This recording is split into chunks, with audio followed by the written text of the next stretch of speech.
Hey everybody, thanks for stopping by for an update. So when I first got this sander, I was really happy with it. Seemed well made. All the parts were there.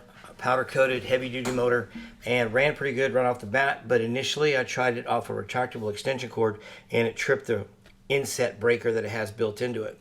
So I went to another couple of different spots in my shop that have heavier outlets on them, heavier breakers, and it kept tripping breakers left and right. So I even pulled a 20 amp breaker out, went and bought a brand new 30 amp breaker just to see. Sure enough, it tripped it.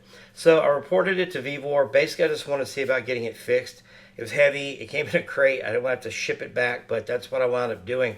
But before that, I had to send them videos of the breakers tripping, inside the control box, all kinds of problems. Overall, the process took right at 2 months to get this resolved. All said and done, and they've been good about communicating, but it takes a few days for them to get back every time. They don't have anything in stock, so they can't replace it.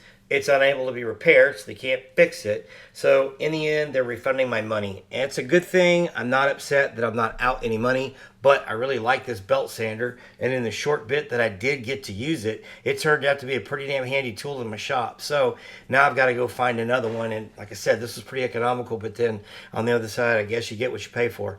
And anyway, again, they stood behind their product, and I'm not out money, so I don't really have anything bad to say. Just if you buy something like that, be prepared.